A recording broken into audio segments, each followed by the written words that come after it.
bapak-bapak, ibu-ibu, dan saudaraku semuanya di dalam Tuhan Yesus. Shalom.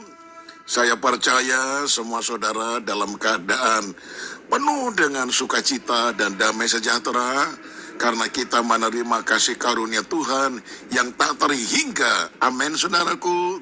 Itu sebabnya mari kita menyediakan hati untuk menerima surga, yaitu suara gembala kita satu di dalam doa. Segala pujian, hormat, serta syukur kami naikkan kepadamu, Tuhan Yesus.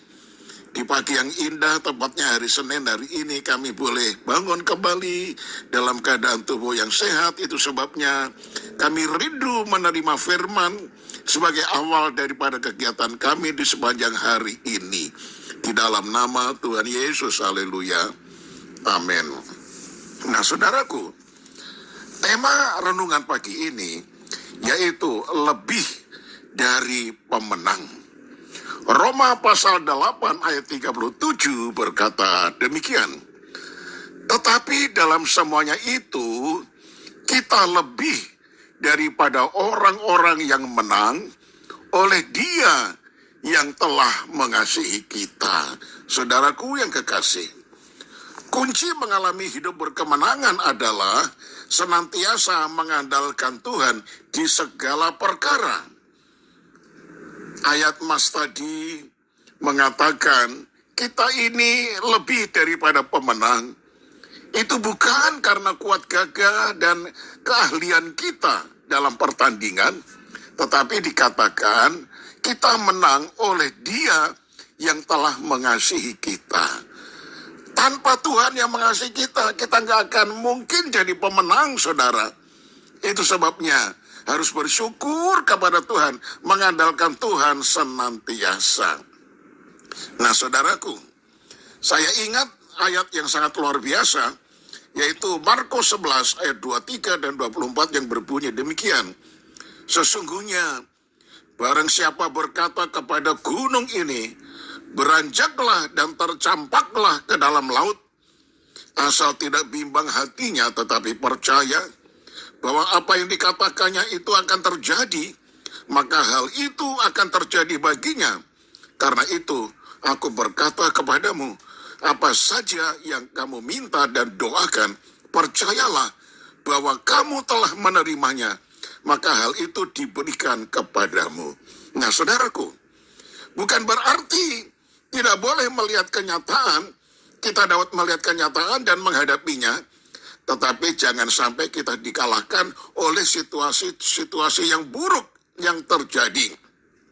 Jadi fokus kita sebagai orang yang sedang bertanding adalah jangan melihat kiri kanan, tetapi lurus memandang kepada Yesus, ya, yang menantikan kita di garis akhir, karena kita telah ditentukan sebagai seorang pemenang. Kita dapat mengalahkan kenyataan-kenyataan buruk itu bukan dengan kekuatan atau logika kita, namun dengan memakai mata iman, sehingga di tengah situasi yang buruk sekalipun, kita masih dapat melihat ada kemenangan dan hal-hal positif di sisi yang lain. Nah, saudara, iman dan pengakuan kita haruslah sejalan dengan firman Tuhan. Mata iman kita akan selalu memandang ke atas kepada Tuhan dan kemenangan yang sudah disediakan.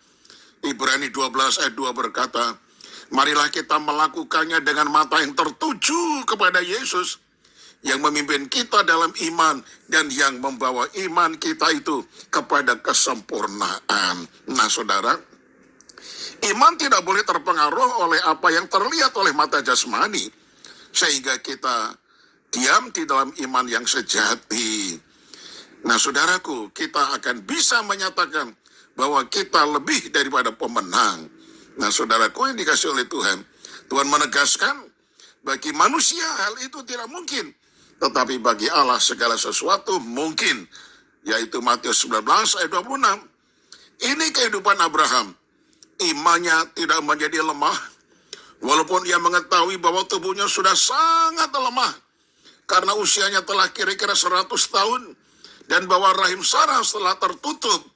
Tetapi terhadap janji Allah, ia tidak bimbang karena ketidakpercayaan, Malah ia diperkuat dalam imannya dan ia memuliakan Allah dengan penuh keyakinan bahwa Allah berkuasa untuk melaksanakan apa yang telah ia janjikan.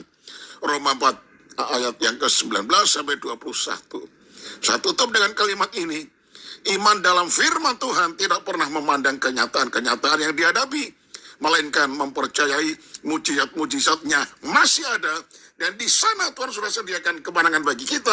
Itu sebabnya berlarilah menuju kepada kemenangan. Karena kita sudah ditentukan menjadi umat pemenang. Haleluya. Amin. Nah, saudaraku, kita satu di dalam doa. Terima kasih Tuhan. Engkau memberikan kepada kami sesuatu yang sangat luar biasa. Bukan karena kuat dan gagah kami. Engkau mengatakan kami sudah menerima kemenangan daripada Tuhan, sehingga kedudukan kami adalah kita lebih daripada para pemenang. Oh, segala pujian hormat kami naikkan kepadamu. Terima kasih Tuhan, terima kasih. Karena sebagai umat pemenang, maka biarlah ini mempengaruhi sikap hidup dan gaya hidup kami sehari-hari.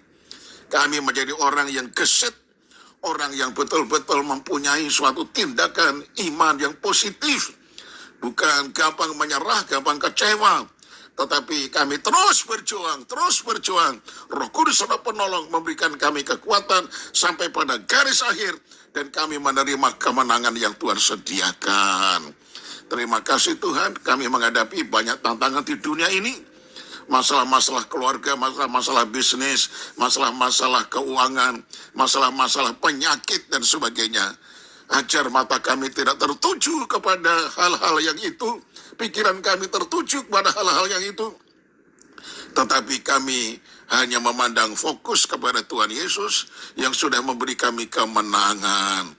Terpujilah namamu, kami serahkan sepanjang hidup kami hari ini di dalam tanganmu, gembalakanlah kami. Terpujilah namamu, inilah doa yang kami panjatkan demi nama Tuhan Yesus Kristus, Tuhan dan Juru Selamat kami. Haleluya.